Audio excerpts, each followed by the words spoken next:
بسم اللہ الرحمن الرحیم۔ السلام علیکم۔ علی حیدر زیدی آپ کی خدمت میں۔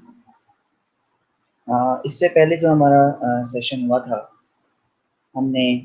بڑی تفصیلی اس میں گفتگو کی تھی، جس میں آپ کو معراج شریف، ہجرت مدینہ، مواخات، میثاق مدینہ اور سالسہ سرکار کی مدینہ میں آمد ہماری گفتگو رہی، اور بڑی مدلل گفتگو رہی۔ اس میں امتحانی نقطۂ نظر سے بھی، ایگزامینیشن پوائنٹ آف ویو سے بھی ہماری بات چیت وضاحت کے ساتھ ہوئی۔ اچھا، آج جو ہمارا عنوان ہے وہ اس چیپٹر کے والے سے آخری ٹاپک سے، ٹھیک ہے، یعنی ہمارا چیپٹر چل رہا ہے کہ لائف آف ہولی پروفٹ یعنی اسوہ حسنہ، اس میں یہ آخری باتیں ہیں، آخری عنوانات ہیں، ٹھیک ہے۔ غزوات ہیں، اس میں جنگ خندق ہے، جنگ بدر ہے، جنگ احد ہے، جنگ خیبر ہے، ٹھیک ہے۔ اس کے علاوہ فتح مکہ اور حجۃ الوداع، صحیح۔ پہلے ہم بات کرتے ہیں غزوات کی، ٹھیک ہے۔ اب بات یہ ہے کہ یوں تو کئی جنگیں ہیں اسلام کی، کئی غزوات ہیں، لیکن آپ کے نصاب کے مطابق، آپ کے کورس کے مطابق ہمیں چلنا ہوگا، صحیح۔ اور آپ کے کورس کے مطابق 4 مشہور غزوات آپ کے نصاب میں شامل ہیں: جنگ بدر، جنگ احد، جنگ خیبر اور جنگ خندق، ٹھیک ہے۔ سب سے پہلے ایک چیز کو سمجھنا ہے، دیکھیں غزوہ تو کہتے ہیں جنگ، یہ بات تو واضح ہو گئی، ٹھیک ہے۔ یہ تو ہر بچے کو پتا ہے کہ غزوہ جنگ کو کہتے ہیں، کیونکہ غزوہ جو عربی کا لفظ ہے اور جنگ اردو کا لفظ ہے، ٹھیک ہے۔ بات یہ ہے کہ 2 اصطلاحات ہیں، 2 مختلف الفاظ ہیں جنگ کے حوالے سے، غور سے اس کو سنیے گا اور سمجھیے گا۔ ایک لفظ ہوتا ہے سریہ، یعنی سین رے یہ ہے سریہ، اور ایک ہوتا ہے موتا، میم واو تے ہے، ٹھیک ہے۔ سریہ اور موتا، اگر میں کہہ رہا ہوں کہ غزوہ سریہ اور غزوہ موتا، ٹھیک ہے، تو یہاں سوال پیدا ہو سکتا ہے، اور یقیناً ہونا چاہیے کہ بھائی کیا فرق ہے سریہ اور موتا میں؟ تو آج سے اس بات کو یاد رکھیے کہ غزوہ سریہ اور غزوہ موتا میں فرق یہ ہے، غزوہ سریہ یعنی اس جنگ کو کہا جاتا ہے جس میں سرکار نے خود سے شرکت نہ کی ہے، ٹھیک ہے، جس میں سرکار خود شامل نہ ہوئے ہیں، اسے غزوہ سریہ کہتے ہیں۔ جبکہ غزوہ موتا اس جنگ کو کہا جاتا ہے جس میں سرکار خود پیش رہے ہوں، خود شامل رہے ہوں، ٹھیک ہے۔ یہ بات یہاں پہ واضح ہو گئی۔ اب ہم شروعات کرتے ہیں غزوہ بدر سے۔ اچھا، غزوہ بدر، آپ اس بارے میں میرا خیال ہے کلاس 8 میں بھی آپ نے پڑھا، اسلامیات میں آپ نے، میٹرک میں بھی پڑھا آپ نے، انٹر لیول میں بھی یہ چیز آپ پڑھ کے آ چکے ہیں کہ اسلام کا جو پہلا مارکا تھا، جو پہلی جنگ تھی، وہ غزوہ بدر تھی اصل میں، ٹھیک ہے، جو کھل کے آمنے سامنے ہوئی غزوہ بدر۔ اچھا، وجہ کیا تھی غزوہ بدر؟ حالانکہ مسلمان تو ہجرت کر کے آ چکے تھے، ٹھیک ہے، مکہ سے مدینہ ہجرت کر کے آ چکے تھے، اور تمام اپنے وسائل چھوڑ کے آ چکے تھے،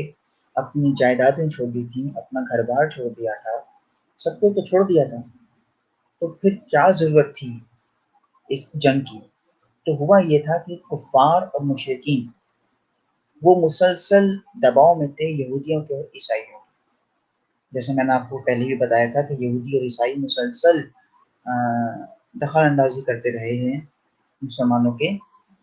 آپسی معاملات میں، ان کے آپسی جو آپ کہہ لیں کہ سیاسی اعتبار سے معاملات تھے، معاشی اعتبار سے معاملات تھے، سماجی اعتبار سے معاملات تھے، مذہبی اعتبار سے معاملات تھے، دینی دنیاوی اعتبار سے جو معاملات تھے، عیسائی اور یہودی مسلسل انٹرفیئرنس ان کا تھا۔ اور ہوا یہ کہ ایک دن اصحاب آئے اور اصحاب کرام نے آ کے اللہ کے رسول سے کہا کہ یا رسول اللہ، ہماری اونٹ، جو ہمارے جانور ہیں وہ چوری ہوئے ہیں۔ تو سرکار نے یعنی حیرانگی کا اظہار کیا، کہا کہ اونٹ چوری ہو گئے، جانور کون لے جا سکتا ہے، کیسے چوری ہو گئے؟ تو کہا کہ ہمیں شک ہے، یعنی اصحاب نے کہا کہ ہمیں شک ہے کہ یہ کام کفار کا ہے، تو سرکار نے فرمایا کہ 300 میل دور بیٹھ کے بھی ان کو چین نہیں ہے، وہ اب بھی ہمیں سکون سے نہیں رہنے دیتے یہاں۔ تو سرکار نے اپنے کچھ اصحاب کو روانہ کیا کہ اس بات کی تحقیق کی جائے، اس بات کی تہ تک جایا جائے۔ مکہ کی طرف روانہ ہوئے تو پتہ چلا کہ کچھ دن کے بعد 3 لاشیں آئیں، 3 میتیں آئیں مسلمانوں کی۔ ہوا یہ کہ وہ جو بات کہی تھی انہوں نے کہ جانور چوری ہوئے ہیں، بات صحیح تھی، اور جب تلاش میں گئے تو انہوں نے انہیں کو مار دیا، قتل کر دیا کفار نے۔ تو اب یہاں سے جنگ کا باقاعدہ اعلان ہوا کہ اب ہم آمنے سامنے جنگ کریں گے۔ پیغام بھجوایا گیا مسلمانوں کی طرف سے، اللہ کے رسول کی طرف سے، کہ اگر مقابلہ کرنا چاہتے ہو آمنے سامنے آ کے مقابلہ کرو، اب اس طرح سے قتل و غارت ہم برداشت نہیں کریں گے۔ اب پیغام دیا گیا تھا، یہ عام پیغام تھا، اعلان تھا، ٹھیک ہے۔ بدر کا جو مارکا، یہ اسلام کا پہلا مارکا تھا۔ آپ جانتے ہیں کہ اس میں مسلمانوں کی جو تعداد تھی وہ 313 تھی، ٹھیک ہے، بہت کم تعداد تھی مسلمانوں کی، 313، جبکہ کفار ہزاروں کی تعداد میں تھے، اور آپس میں سب پریشان بھی کچھ تھے اصحاب، یہ سوچ کے کہ نہ جانے ہمارا کیا ہوگا، ہم کو تعداد سے اتنے ہیں 313، وہ اتنے زیادہ، کیا ہوگا، کیا کریں گے۔ تو یہاں پہ مسلمانوں کی اللہ کے رسول کی اللہ پاک کی طرف سے غیبی مدد کی گئی تھی۔ کہتے ہیں کہ بدر میں جو مسلمانوں کو فتح ہوئی ہے وہ کچھ انعام بھی تھا اللہ پاک کی طرف سے۔ ایک تو انعام اس بات پہ دیا گیا کہ مسلمانوں کا اللہ کے رسول کا مکمل اعتماد تھا اللہ کے ساتھ، مکمل بھروسہ تھا اللہ کے ساتھ۔ انہوں نے اس چیز کو سوچا ہی نہیں کہ ہم تو اتنے سے ہیں، ہم کیا کریں گے، ہم تو تعداد میں کام ہیں تو کچھ کر نہیں سکتے، ایسا کچھ نہیں تھا۔ بھروسہ تھا، اعتماد تھا، یقین تھا اللہ اور اللہ کی ذات پہ کہ وہ ہمیں کامیابی اور نصرت عطا کرے گا۔ تو ملائکہ کی طرف سے بھی امداد نازل ہوئی، اور آپ جانتے ہیں کہ جو بارش ہوئی تھی آسمان سے، اور وہ جو مٹی گیلی ہو گئی تھی، دلدل بن گیا تھا، تو کفار کے پاؤں دھس گئے، ٹھیک ہے، یعنی اس طریقے سے مدد کی گئی باقاعدہ مسلمان۔ اور جو سب سے بڑا ایک اہم اس میں واقعہ ہے بدر میں کہ حضرت علی، حضرت امیر حمزہ اور حضرت جعفر، ان تینوں نے مل کے کفار کے بڑے بڑے سرداروں کا قلعہ تمام کیا، ان کا سر ان کے تن سے جدا کر دیا۔ اور جب ان کے بڑے بڑے سردار مارے گئے کفار کے، اس میں ہندا کا بھائی اور باپ، یہ دونوں جب مارے گئے، عتبہ اور شیبہ، تو یہ ایک بہت بڑی کامیابی تھی مسلمانوں کے لیے، اور یہی وجہ تھی کہ کفار کو واپس بھاگنا پڑا، دوڑنا پڑا،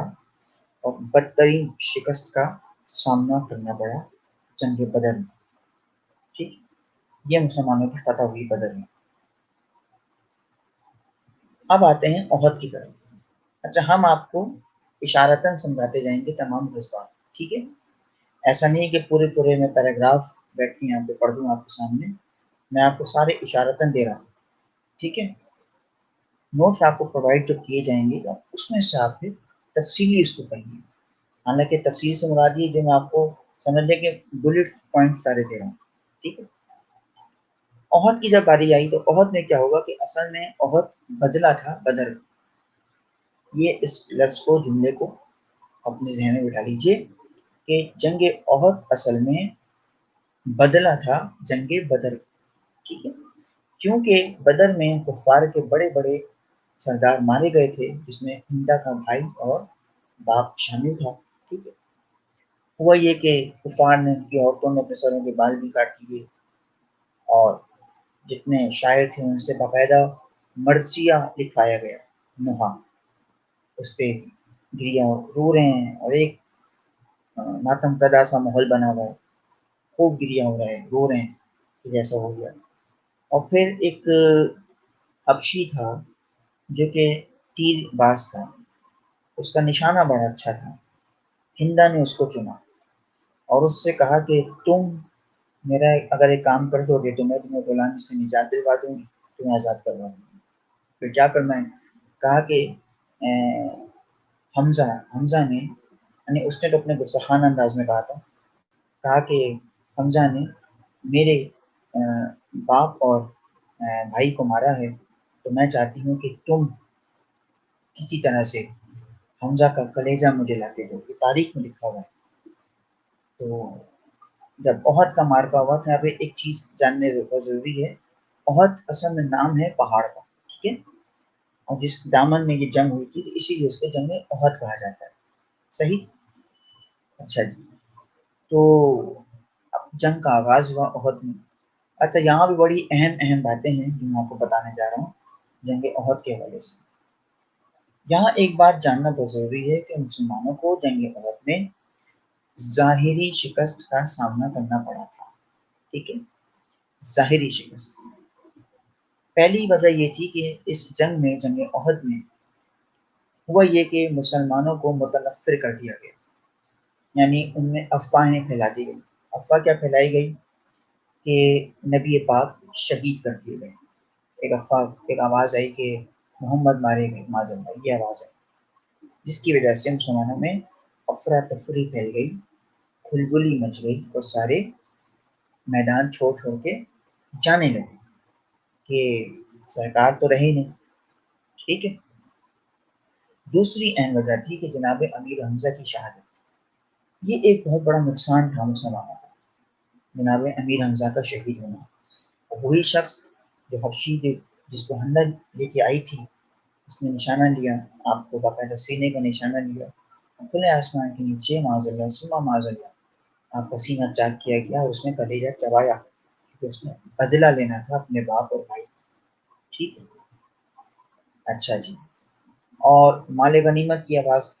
بلند کی گئی، مسلمانوں کو پہاڑ کی طرف دوڑایا گیا، اور جب یہ مال غنیمت کے چکر میں پہاڑ پہ پہنچے تو پیچھے سے دوسرے گروہ نے مسلمانوں پہ حملہ کیا اور ہزاروں کی تعداد میں مسلمان مارے گئے، ٹھیک ہے۔ یہ وجوہات تھیں جنگ احد میں مسلمانوں کی ظاہری شکست کی۔ پھر آپ کو معلوم ہے کہ جنگ احد کی وہ غزوہ تھی، وہ جنگ تھی جس میں نبی پاک کے دندان مبارک شہید ہوئے، دندان کہتے ہیں دانت، ٹھیک ہے۔ اب اسی جنگ سے متصل کچھ باتیں ہیں جو میں آپ کو بتانے جا رہا ہوں، حالانکہ اگر آپ اس کا ذکر نہ کریں، اگر امتحان میں آ جاتا ہے تو ذکر نہ بھی کریں تو کوئی ایسا حرج نہیں، لیکن میں ایک آپ کی نالج کے لیے، ایک معلومات کے لیے بتا رہا ہوں کہ کل کو اگر بیٹھیں پڑھے لکھے لوگوں میں تو بندہ وہاں پہ بات کر سکتا ہے، اپنی نالج شیئر کر سکتا ہے، اپنی معلومات میں اضافہ کر سکتا ہے اور منتقل بھی کر سکتا ہے۔ ہوا یہ کہ سرکار کے دندان شہید ہوئے، ٹھیک ہے۔ تو حضرت اویس کرنی بڑے مشہور صحابی رسول ہیں، اویس کرنی، حالانکہ صحابی کی تعریف کیا ہوتی ہے کہ جس نے سرکار کی صحبت میں بیٹھ کے آپ سے استفادہ بھی حاصل کیا ہو، آپ کی زیارت بھی کی ہو، وہ صحابی کہلاتا ہے۔ جبکہ آپ نہ کبھی سرکار سے ملے، نہ کبھی آپ کی زیارت کی، پھر بھی آپ کو صحابی کا درجہ حاصل ہے۔ وجہ یہ ہے کہ آپ کی والدہ سب بیمار تھیں، جناب اویس کرنی، والدہ سب بیمار تھیں اور والدہ کی خدمت کی وجہ سے آپ آ نہیں پاتے تھے سرکار سے ملاقات کے لیے، اور اکثر ایسا ہوا کہ والدہ سے اجازت لی اور آنا چاہتے تھے، کبھی جو ہے وہ سامان میں چھپ کے آ جایا کرتے تھے، لیکن ہمیشہ پتہ چل جاتا تھا، یہاں سرکار کو بشارت ہوتی تھی، اللہ کی طرف سے حکم آتا تھا کہ اویس کو روک لو، اس کو نہ آنے دو۔ ایک دن اصحاب نے پوچھا کہ یا رسول اللہ، وہ اتنی چاہت میں آپ کے پاس آتا ہے آپ سے ملنے، کیوں نہیں آپ اس سے ملاقات کرتے؟ تو سرکار کا جملہ یہ تھا کہ اویس جس دن آ گیا مجھ سے ملنے تو اس کے استقبال کے لیے مجھ نبی کو خود جانا پڑے گا، اور اگر میں نبی کسی امتی کے استقبال کے لیے چلا گیا تو اس دن نبوت ہاتھ سے چلی جائے گی۔ یہ ایک بہت بڑی مصلحت تھی حضرت اویس سے ملاقات نہ کرنے کی، ٹھیک ہے۔ اچھا، اس کے بعد کیا ہوا کہ ایک دن اجازت لے لی اپنی والدہ سے کہ میں جانا چاہتا ہوں اور میں صبح کا وقت میں جا رہا ہوں، میں رات ہونے سے پہلے پہلے واپس آ جاؤں گا۔ والدہ نے اجازت دے دی، کہا کہ جلدی آ جانا، والدہ بیمار تھی۔ اب جب آئے اور دیکھا وہاں پہ اللہ کے رسول موجود نہیں ہیں، اصحاب وہاں موجود تھے، ان سے کہنے لگے کہ اللہ کے رسول کہاں ہیں؟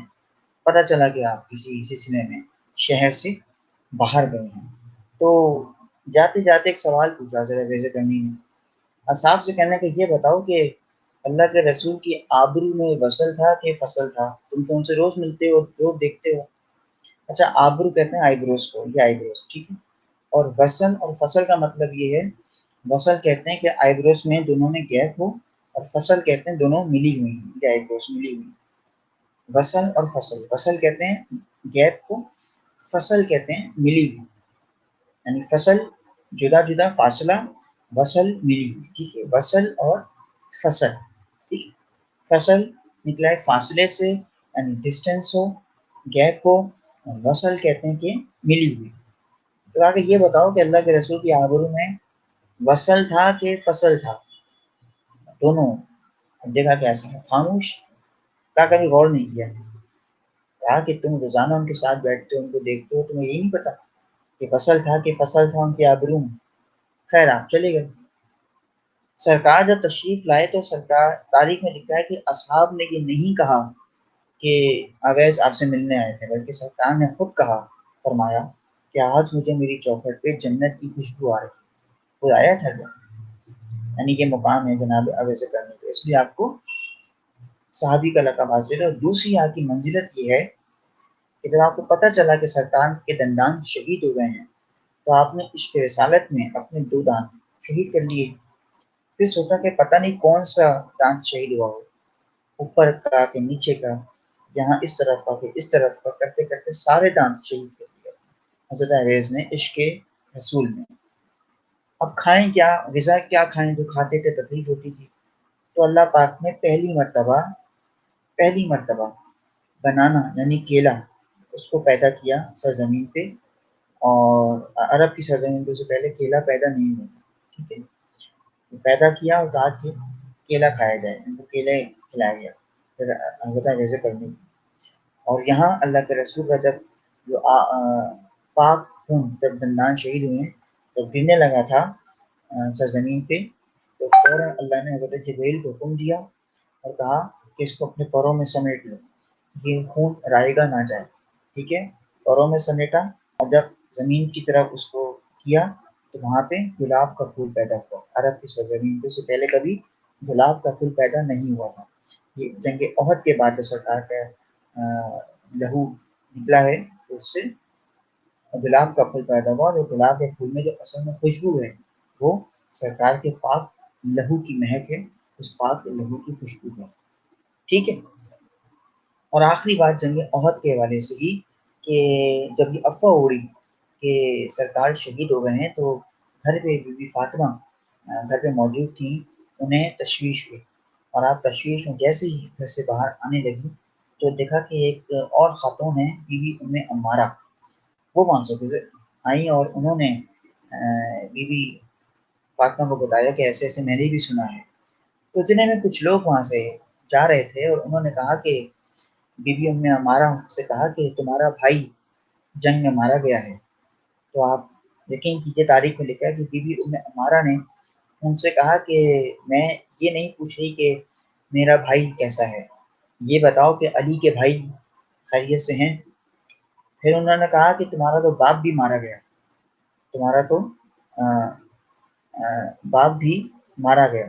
تو بی بی عمارہ نے کہا کہ میں یہ نہیں پوچھتی کہ میرا بابا کیسا ہے، یہ بتاؤ کہ زہرا کے بابا خیریت سے ہیں۔ پھر جب انہوں نے کہا کہ تمہارا بیٹا بھی مارا گیا ہے، تو اس نے کہا کہ میں اپنے بیٹے کے بارے میں نہیں پوچھتی، یہ بتاؤ کہ آمنہ کا لال خیریت سے ہے۔ اور جب بی بی عمارہ میدان احد میں پہنچی ہیں، تو آیا چیز سنیے غور سے، کہ ہم بڑا سنتے ہیں نا محمد کے غلاموں کی شان، کہ غلام ہیں رسول کے غلام ہیں۔ سوچئے کہ نبی کے غلاموں کی شان کیا ہوتی ہے، یہ ہوتی ہے غلاموں کی شان۔ کہ جب بی بی عمارہ آئی ہیں جنگ احد میں میدان میں، دیکھا ان کے باپ، بھائی اور بیٹا تینوں کی لاشیں ہیں، تو انہوں نے ایک اونٹنی پہ اپنے باپ، بھائی اور بیٹا تینوں کی لاشوں کو رکھا۔ تاریخ میں لکھا ہے جب میدان سے باہر آ رہی تھی، جیسی باہر نکلی، یہ سرحد تھی میدان کی، ان کا اونٹ وہیں پہ رک گیا، آگے نہیں بڑھ رہا تھا۔ تو اہل علم نے اس جملے کو یوں لکھا، اور دیکھنے والوں نے جب دیکھا تو اہل علم نے یوں لکھا کہ محمد کے غلاموں کی شان یہ ہوتی ہے کہ وہ مر کے بھی اپنے آقا کو میدان میں تنہا نہیں چھوڑتے۔ کیا حسین جملہ ہے، سبحان اللہ۔ تو یہ چند باتیں تھیں جنگ احد کے حوالے سے، ٹھیک ہے، بدر اور احد، ٹھیک۔ اب آتے ہیں جنگ خندق کی طرف۔ جنگ خندق کو جنگ عذاب بھی کہا جاتا ہے، ٹھیک ہے۔ ہوا یہ کہ یہ سارے معاملات ہوئے، اور جنگ خندق کا ہوا کہ اس میں اہم چیز یہ ہے کہ خندق کیوں کہتے ہیں کہ حضرت سلمان فارسی نے اس میں خندق کھودنے کا مشورہ دیا تھا، اور اس کا لب و لباب یہ تھا کہ انہوں نے مشورہ دیا کہ ہمارے یہاں ایران میں، فارس میں خندق کھودی جاتی ہے، اس میں آگ بھڑکائی جاتی ہے، ٹھیک ہے، آگ بھڑکا دی جاتی ہے تاکہ دشمن کا گھیرا آسانی سے کیا جا سکے، ٹھیک ہے۔ اس لیے دن رات مسلمانوں نے اس پہ کام شروع کیا، کھدائی کی، ٹھیک ہے، اور خندق تیار ہوئی۔ اور جنگ خندق میں بڑا اہم کردار ہے کفار کی جانب سے عمر ابن عبدبت کا، ٹھیک ہے۔ یہ گستاخ رسول تھا، اور اس نے کیا کیا کہ نیزہ چلایا جب یہ میدان سج گیا سوری خندق کا، اس نے ایک نیزہ چلایا جو آ کے سرکار کے خیمے میں پیوست ہوا، اور اس نے صدا یہ بلند کی کہ اے محمد، آج میں اپنی تلوار کی نوک پہ تمہارے اصحاب کے لیے جنت کی خوشخبری لے کے آیا ہوں، ہے کوئی تم میں ایسا جو میرا مقابلہ کرے؟ تو یہاں پہ سرکار نے جملہ کہا کہ تم میں سے ہے کوئی جو اس کی زبان بند کرائے؟ تو حضرت علی میدان میں اترے، اور حضرت علی کو دیکھ کے عمر ابن عبدبت نے کہا کہ میں نے کبھی سوچا نہیں تھا کہ زمین پہ کوئی ایسا مرد بھی ہوگا جو میرے مقابل آئے گا۔ خیر، تو یہاں پہ حضرت علی نے اس کا بڑا ایک دلیری کے ساتھ مقابلہ کیا۔ اور یہاں پہ ایک اور بڑی اہم بات ہوئی کہ عمر ابن عبدبت جب یہ حضرت علی کے حضرت علی اس کے اوپر سوار ہو گئے تھے، اس سینے پہ اس کا قلعہ تمام کرنے والے تھے، اس کا سر قلم کرنے والے تھے، تو اس نے حضرت علی کے چہرے انور پہ غلاظت پھینکی، یعنی معاذ اللہ تھوپا ہاتھ کے چہرے پہ۔ حضرت علی فوراً پیچھے ہٹ گئے اور پیچھے ہٹ کے جانے لگے، تو اس نے پلٹ کے پھر سے گستاخی کی شان رسالت کی۔ اب پلٹ کے حضرت علی نے ایسا وار کیا کہ اس کے دو ٹکڑے کر دیے، ٹھیک ہے، اور جب اس کے دو ٹکڑے ہوئے وہ وہیں پہ گر گیا، ختم ہو گیا، تو کہنے والوں نے کہا کہ یا علی، اس کو پہلے کیوں نہیں مار دیا تھا اور بعد میں کیوں مارا؟ اور علی فرمایا کہ اگر علی نے اس کو پہلے مار دیا ہوتا جب اس نے میرے چہرے پہ غلاظت پھینکی تھی، تو شاید کہنے والے یہ کہہ دیتے کہ علی نے اپنے غرض سے مارا، اپنی خاطر مارا، اپنے لیے مارا، لیکن جب اس نے میرے رسول کے خلاف زبان کھولی، اللہ کے خلاف زبان کھولی،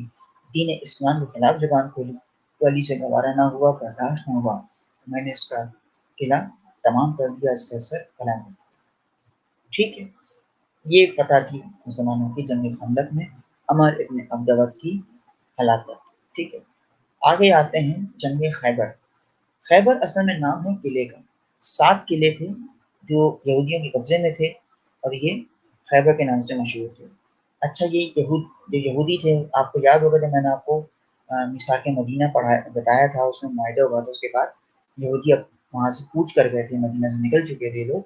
اور انہوں نے آ کے پڑاؤ ڈالا تھا، قیام کیا تھا، جہاں پہ بسیرا کیا، اس تمام قلعوں کو ملا کے خیبر کہا جاتا ہے۔ اب ہوا یہ کہ مسئلہ نہیں تھا ان کے وہاں رہنے سے، لیکن تمام سازشیں یہ وہیں سے کرتے تھے بیٹھ کے مسلمانوں کے خلاف، یعنی طرح طرح کی سازشیں اور شاطر دماغ ان کے وہیں سے چلتے تھے۔ تو فیصلہ یہ ہوا کہ ان سے یہ قلعہ خالی کروایا جائے اور ان کو یہاں سے نکالا جائے اور دور کیا جائے۔ اب ہوا یہ کہ خیبر کا معرکہ جو چلا ہے، تاریخ میں لکھا ہے کہ وہ 40 دن چلا۔ 40 دن سے مراد یہ ہے کہ مسلسل مسلمان جاتے رہے، مقابلہ ہوتا رہا۔ یہ 3 بھائی تھے خیبر میں جو یہودی سردار تھے، ان میں حارث، انتر اور مرحب، ٹھیک ہے۔ اس وقت جو ہے مرحب وہاں پہ ان کا سردار بنا بیٹھا تھا، اور 39 دن 39 ڈیز مسلسل جب یہ معرکہ ہوتا رہا، مسلمان جاتے رہے آتے رہے، واپس خیبر فتح نہ ہوا۔ کہتے ہیں کہ حضرت علی اس وقت مدینہ میں تھے، ٹھیک ہے، آپ مدینہ میں تھے، اور یہاں پہ اللہ کے رسول نے 39ویں دن رات کو یہ اعلان کیا، یہ بات بتائی، تمام اصحاب کو جمع کر کے کہا کہ کل میں علم اسے دوں گا جو مرد ہوگا، جو کرار ہوگا، جو غیر فرار ہوگا، جو محبوب خدا ہوگا، جو محب خدا ہوگا، جو محبوب رسول ہوگا، جو محب رسول ہوگا. یعنی محب اور محبوب، یعنی اللہ کے رسول بھی اس کو کہا کہ وہ بھی اللہ کو چاہتا ہوگا اور اللہ اس کو چاہتا ہوگا، اور وہ بھی اللہ کے رسول کو چاہتا ہوگا، اللہ کا رسول اسے چاہتا ہوگا. ٹھیک ہے، اسے کہتے ہیں محب اور محبوب. شاید ہماری آپ کی بات اس سے پہلے بھی پوائنٹ بھی ہو چکی ہے کہ محب اور محبوب میں فرق یہ ہوتا ہے جہاں پہ چاہت دو طرفہ ہو، دونوں ایک دوسرے کو چاہتے ہیں. ٹھیک ہے، غیر فرار یعنی بھاگنے والوں میں سے نہیں ہوگا، کرار یعنی کہ اس کی طبیعت میں ڈٹ کے رہے گا. ٹھیک ہے، تو یہ 7 خصوصیات بتائیں اللہ کے رسول نے کلم علم اسے. تو 39واں دن بھی گزر گیا، 40واں دن آ گیا. یہاں اللہ کے رسول نے دعا کی باقاعدہ اللہ سے کہ تو اپنا ایسا کوئی بھیج جو میری نصرت کرے، میری مدد کرے اور میرے لیے آسانیاں ہوں. تو اللہ آزادی جب کہ مدینہ میں تھے اور آپ کی سواری دلدل پہ آپ سوار ہوئے اور ہوا کے دوش پہ موجانہ طور پہ آپ خیبر کے مارکے میں پہنچے، اس میدان میں پہنچے. اور حضرت سلمان فارسی جو کہ اس رخ کیے بیٹھے تھے مدینہ کی طرف، آپ نے یہ اعلان خوشخبری دی، یا رسول اللہ میرا مولا آ گیا. ٹھیک ہے، اب حضرت علی آیا اور اللہ کے رسول نے حضرت علی کو باقاعدہ اپنی دستار باندھی، باقاعدہ ان کو تیار کر کے میدان میں بھیجا خیبر کی طرف. تاریخ میں لکھا ہے کہ جب خیبر میں آپ گئے ہیں اور آپ نے للکارا ہے مرحب کو، تو اس کے جو وزیر تھا مرحب کا، اس نے اندر سے جھانکا اور آ کے بتایا کہ بھائی آج تو پتہ نہیں کون ہے باہر. تو مرحب نے کہا کہ شور کیسا، دیکھو تو کون ہے، غور سے دیکھو. تو جملہ جو اس نے کہا، اس کے وزیر نے کہا کہ حضور کل تک تو مسلمان آئے تھے، آج لگتا ہے پورا کا پورا اسلام آیا ہے. اس نے کہا کہ میں بھی تو دیکھوں کون ہے یہ. اور جب مرحب میدان میں اترا، اور اس وقت ایک اصول یہ تھا کہ جب بھی جنگ ہوتی تھی، آمنے سامنے ہوتے تھے کفار اور مسلمین، تو آپس میں دوسرے کا تعارف ہوتا تھا، سب فخر سے اپنا تعارف کرواتے تھے. مرحب اپنی لگا ہوا کہ جی میں فلاں ہوں، میں فلاں ہوں، میں نے اتنی جنگیں کی، میں نے اس کو اتنوں کو للکارا، اتنوں کو مارا، یہ وہ خوب لگا ہوا. اور یہاں پہ جملہ کہا، حضرت نے ایک ہی جملہ کہا کہ میری ماں نے میرا نام حیدر رکھا ہے. اب جیسے ہی جملہ اس نے سنا تو اس کو اپنی ماں کی کوئی بھی بات یاد آئی. مطلب اس کی ماں نے اس سے کہا تھا کہ بیٹا سب سے مقابلہ کر لینا، لیکن حیدر نام کا جو شخص آئے گا اس سے مقابلہ نہ کرنا، کیونکہ وہی تمہارا قصہ تمام کر دے گا. لیکن اس نے سوچا کہ اماں کو کیا پتا ہوگا، اتنے سال پہلے کہا تھا اس نے. پھر اپنی ماں کی بھی نہیں مانی اور میدان میں کود پڑا مقابلے کے. اور حضرت علی نے اس کے ایک ہی بار میں، کہتے ہیں یہاں سے وار کیا تھا ایسے پورا، اور آدھا کر کے اس کو برابر ٹکڑوں میں تقسیم کیا اور زمین پہ ڈھیر ہو گئے. ٹھیک ہے، اور اس طرح سے 40ویں روز خیبر بھی فتح ہوا. اور تاریخ میں لکھا ہے علی نے ایک انگلی سے در خیبر کو اکھاڑا ہے. اور بڑا مشہور شعر ہے نا کہ بولے بولے در خیبر کو اکھاڑا کس نے. تو یہ یہاں پہ غزوات کا سلسلہ تمام ہوا. ٹھیک ہے، ہم نے آپ کو یہاں پہ سری اور موتا کا فرق بتایا. جنگ بدر، جنگ احد، جنگ خندق، جنگ خیبر، تینوں کے سیاق و سباق، تینوں کے کیا وجہ تھی ان کی ہونے کی اور کیا معاملات اس میں درپیش ہوئے، سب آپ کو ہم نے وضاحت کر دیا. ٹھیک ہے، اب ہم آگے بڑھتے ہیں اور بات کرتے ہیں فتح مکہ کی. ٹھیک ہے، آپ کو یاد ہے جب ہم نے میثاق مدینہ کو پڑھایا تھا تو اس میں ایک بات یہ ہوئی تھی کہ ایک معاہدہ طے پایا تھا کہ تمام جو فریق ہیں یعنی مسلمان، یہودی، عیسائی، سب اپنے اپنے کام سے کام رکھیں گے. ٹھیک ہے، کوئی کسی کے ذاتی معاملات میں دخل اندازی نہیں کرے گا، کوئی کسی کی دینی اور دنیاوی رسومات میں دخل اندازی نہیں کرے گا. ٹھیک ہے، سب ایک دوسرے کے خیر خواہ ہوں گے، ایک دوسرے کی بھلائی چاہیں گے. لیکن ہوا وہی جس کا اندیشہ تھا کہ یہودیوں نے معاہدہ توڑ دیا تھا، عیسائیوں نے معاہدہ توڑ دیا تھا. ٹھیک ہے، اور معاہدے میں تو یہ تھا نا کہ 10 سال تک کسی قسم کی کوئی جنگ نہیں ہوگی. لیکن ہوا یہ کہ بنو بکر ایک قبیلہ تھا، ٹھیک ہے، انہوں نے اصل میں حملہ کیا تھا جس قبیلے پہ جو کہ بنو خزا کے نام سے تھا. اور بنو خزا اللہ کے رسول کے ساتھ مل چکے تھے. بنو بکر نے قریش کے ساتھ مل کے بنو خزا پہ حملہ کیا. ٹھیک ہے، اچھا، اللہ کے رسول یہ نہیں چاہتے تھے کہ کعبے کی حرمت پامال ہو کسی طرح سے. وہ نہیں چاہتے تھے کہ اللہ کے گھر پہ خون ریزی ہو، وہ نہیں چاہتے تھے کہ یہاں پہ قتل و غارت ہو. ٹھیک ہے، اسی لیے آپ نے یہ ارادہ کیا کہ آپ اپنے لشکر کو لے کے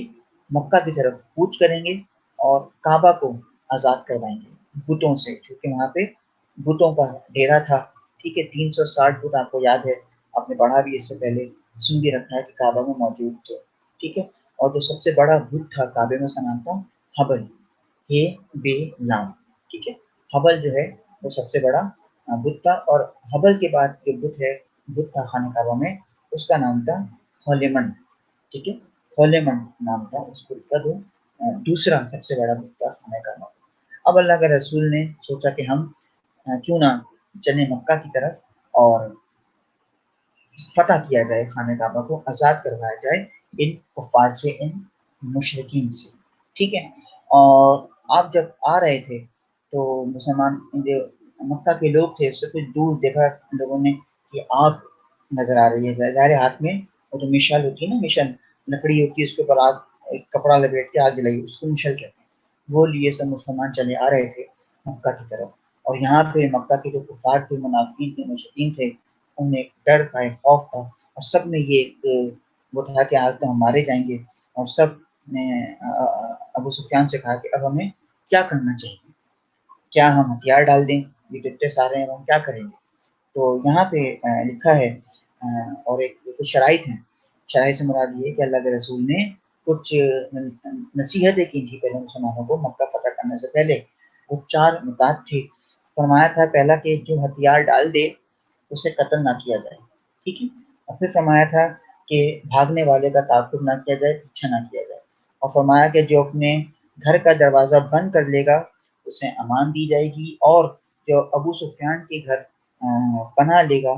اسے قتل نہ کیا جائے، ٹھیک ہے، شرائط تھیں جن کی بنا پہ مکہ کی طرف جو ہے بڑھے مسلمان، ٹھیک ہے، اور اس کے بعد جب آپ آئے ہیں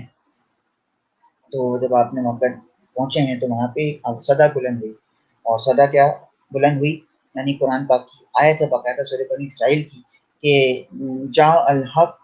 وزہق الباطل ان الباطل کان زہوقا، کہ حق آ گیا اور باطل مٹ گیا، بے شک باطل تو مٹنا ہی تھا، ٹھیک ہے، اور پھر جب سرکار وہاں پہنچے ہیں وہاں کعبے کے دروازے پہ، تو آپ نے عثمان بن طلحہ سے کنجی یعنی کہ چابی لی خانہ کعبہ کی، جو دروازہ تھا اس کو کھولا باقاعدہ، اور کہتے ہیں کہ حضرت علی کو اپنے دوش پہ سوار کیا ہے، اور آپ نے تمام بتوں کو گرایا ہے، اور پھر باقاعدہ کعبے کو غسل دیا گیا ہے، پھر وہاں پہ سرکار نے شکرانے کی نماز ادا کی ہے، اور پھر جب آپ باہر آئے تو پھر آپ نے وہاں پہ کھڑے ہو کے، یعنی جو کعبے کا دروازہ تھا وہاں پہ کھڑے ہو کے آپ نے ایک خطبہ ارشاد فرمایا، ٹھیک ہے، اور آپ نے فرمایا کہ اللہ کے بغیر کوئی معبود نہیں ہے اور اس کا کوئی شریک نہیں ہے، اللہ نے اپنا وعدہ پورا کیا، اپنے بندے کی مدد کی اور لشکر کفار کو تنہا شکست دی، اور اس کے بعد ثقافت نے فرمایا کہ آج میں تمام تر رسومات اپنے پیروں کے تلے رونتا ہوں، اور بیت اللہ کی تولیت اور حجاج کو پانی پلانے کی خدمات کے جو کام ہیں وہ ان کو سونپتا ہوں، ٹھیک ہے، اور فرمایا کہ جو اس وقت دیت دی جاتی تھی، دیت کہتے ہیں جیسے قتل ہوتا تھا کسی کا تو اس کے بدلے میں دیت ہوتی تھی، فدیہ ہوتا تھا، ٹھیک ہے، اس کو کم کر دیا گیا تھا، ٹھیک ہے، اور کہا کہ ہم سب لوگ آدم ہیں اور آدم مٹی سے بنے تھے، ٹھیک ہے، پھر آپ نے خطبے کے بعد قریش کی جو مجمع تھا قریش کا، آپ نے ان کی طرف دیکھا تو قریش شرمشار تھی، وہ شرمندہ تھی کہ وہ سوچ رہے تھے کہ اب تو پتہ نہیں ہمارے ساتھ کیا سلوک ہوگا، یہ تو ہمیں زندہ مار دیں گے، ٹھیک ہے، لیکن اور کیونکہ وہ اپنے ماضی پہ بڑا شرمندہ تھے، ماضی میں جو وہ ظلم و ستم کر چکے تھے سرکار پہ، سرکار کے اہل بیت پہ، سرکار کے اصحاب پہ، اس طرح سے یہ کفار شرمندہ تھے، اور یہ سوچ رہے تھے کہ شاید آج ہمیں سفر ہستی سے مٹا دیا جائے گا، آج ہم مار دیے جائیں گے، آج ہم شاید ختم کر دیے جائیں گے، لیکن سرکار کا لقب کیا ہے؟ رحمت للعالمین، آپ تمام عالمین کے لیے رحمت ہیں، اسی لیے ایک ایسی موج آئی، رحمت کی ایسی لہر آئی، ان تمام خطا کاروں کی خطاؤں کو بہا کے لے گئی، اور آپ نے سب کو معاف فرمایا، اور کیا فرمایا کہ اے قریش تم مجھ سے کیا توقع رکھتے ہو، کیا چاہتے ہو تم مجھ سے؟ انہوں نے کہا ہم آپ سے نیکی کی تمنا رکھتے ہیں، اور ہمیں معلوم ہے کہ آپ شریف زادے ہیں، آپ کا جو خاندان ہے وہ شریف ہے، تو پھر سرکار نے فرمایا کہ تم پر آج کوئی موازنہ نہیں ہے، تم سب آزاد ہو، چنانچہ آپ نے سب کو معاف فرما دیا، عفو و درگزر کی آپ نے اعلیٰ ترین مثال قائم کی، اور آپ نے کہا کہ آج سب مستثنا ہیں ہر قسم کی سزا سے، ٹھیک ہے۔ تو اور یہ کہتے ہیں کہ فتح مکہ جو اس میں آپ کے حسن اخلاق، حسن اسنا، آپ کی تعلیمات، آپ کے کردار کی بڑی اہم جھلک اس میں نظر آئی، جو آپ کی زندگی آپ نے گزاری، اپنی 83 سالہ زندگی، اس کا نچوڑ نظر آیا فتح مکہ پہ، کہ آپ نے ایک ایک کو معاف فرما دیا، کس کس نے آپ پہ کیا کچھ ستم نہیں کیے تھے، آپ پہ پتھر وہ برسا رہے تھے، آپ پہ سنگرے سے وہ مارتے تھے، گالیاں وہ دیتے تھے، پوسٹیں دیتے تھے، آپ کو تانے دیا کرتے تھے، کیا کچھ نہیں کیا، لیکن سرکار نے سب کو معاف فرما دیا، ٹھیک ہے۔ یہ ہو گیا فتح مکہ، اور آخری میں مختصر سی بات آ گئی خطبہ حجۃ الوداع کے بارے میں، ٹھیک ہے۔ اچھا، میں چاہ رہا ہوں کہ اب یہ سیشن ہمارا کمپلیٹ ہو رہا ہے، تو یہاں پہ ہم اس کو روکتے ہیں، اور نیکسٹ سیشن میں انشاءاللہ میری کوشش ہوگی کہ ہم خطبہ حجۃ الوداع کر کے اپنے نئے چیپٹر کا آغاز کریں، ٹھیک ہے۔ اچھا، اب یہاں بات آ جاتی ہے ہمارے امتحانی نقطہ نظر سے، ایگزامینیشن پوائنٹ آف ویو سے، جو ہم نے آپ کو غزوات ابھی ہم نے بتائیں، غزوات میں احد ہے، بدر ہے، خندق ہے، خیبر، ٹھیک ہے۔ اس کے سب سے پہلے پوائنٹ آتا ہے کہ اگر آ گیا کہ یہ جنگ خیبر میں ہو چکی ہے، یا جنگ خندق پہ، یا احد پہ، یا بدر پہ، پہلا تو آپ کا کام یہ ہے کہ آپ نے اس کے سیاق و سبب بتانے ہیں کہ اس کے جنگ ہونے کی وجہ کیا ہے، پہلا تو پوائنٹ یہ۔ دوسرا پوائنٹ یہ، جو معاملات ہوئے جنگ میں، جو قتل ہوا، جو آمنے سامنے تھا، یعنی قاتل مقتول سب کا ذکر ہوگا، ٹھیک ہے، جیسا میں نے آپ کو بتایا، ٹھیک ہے۔ اس کے بعد ہم آتے ہیں، جو ہم نے آپ کو بھی بتایا، غزوات کے بعد ہم فتح مکہ پہ آئے۔ فتح مکہ یہ اگر امتحانی اعتبار سے دیکھیں، اگر شارٹ آنسر کی بات کریں تو اس میں وہ شرائط لازمی آتی ہیں، کہ وہ شرائط کیا تھی جو سرکار نے فتح مکہ کے وقت مسلمانوں کو دی تھی، میں نے آپ کو بتا دیا اس میں، کہ جو گھر میں ہوگا اس کو امان دی جائے گی، ابو سفیان کے جو گھر میں ہوگا اس کو چھوڑ دیا جائے گا، ٹھیک ہے، بھاگنے والے کا تعاقب نہیں کیا جائے گا، ٹھیک ہے۔ یہ سارے میں نے آپ کو جو شرائط بتائی تھی، 4 شرائط تھی، ٹھیک ہے۔ اگر سوال یوں آتا ہے کہ فتح مکہ کے سیاق و سباق، تو وہی جو میں نے آپ کو ذکر کیا تھا، میثاق مدینہ کے بعد جو ایک معاہدہ طے پایا تھا، لیکن یہودیوں نے وہ معاہدہ توڑا، اور بنو بکر نے حملہ کیا بنو خزیمہ پہ، ٹھیک ہے۔ یہ سارے معاملات اور یہ ساری تفصیل ہوگی، اور اگر صرف نوٹ لکھنے کو آ جائے فتح مکہ پہ نوٹ لکھیے، تو پھر پورا نوٹ ہوگا، خطبہ بھی آئے گا، ترجمہ جو میں نے بھی آپ کو بتایا، ٹھیک ہے۔ پھر بتا دوں کہ نوٹس کی فکر نہ کیجیے گا، نوٹس ہم آپ کو فوقتاً پرووائڈ کرتے رہیں گے، دیتے رہیں گے، تاکہ کسی قسم کا مسئلہ پریشانی آپ کو نہ ہو، آپ کے لیے بھی آسانی ہو اور ہمارے لیے بھی آسانی ہو، ٹھیک ہے۔ اور اب جو ہمارا نیکسٹ سیشن ہوگا، میں پھر کہہ رہا ہوں کہ اس سیشن میں ہم شروعات کریں گے حجۃ الوداع سے، خطبہ حجۃ الوداع، اس کے بعد ہم اسی اپنا نیکسٹ چیپٹر بھی اسٹارٹ کر لیں گے، ٹھیک ہے۔ تو اپنا بہت بہت خیال رکھیے گا اگلے سیشن تک، اور گھر پہ رہیے، اپنے لیے نہ صرف کم از کم اپنوں کے لیے گھر میں رہیے، اور تیاری کرتے رہیے گھر میں، اور کسی قسم کی کوئی پریشانی ہو، ہمارا نمبر آپ کے پاس ہے، رابطہ کر سکتے ہیں، پوچھ سکتے ہیں، ہم نہیں چاہتے کہ آپ کے لیے کوئی مسئلہ مسائل ہوں، اللہ پاک آسانی پیدا فرمائے آپ کے لیے بھی، اور ہمارے لیے بھی، اور ہمارے ٹھیک ہے تمام اساتذہ کے لیے جو سخت محنت کر رہے ہیں آپ کے لیے، آپ کے بہترین مستقبل کے لیے۔ اجازت دیجیے، جزاکم اللہ خیر تسلیمات۔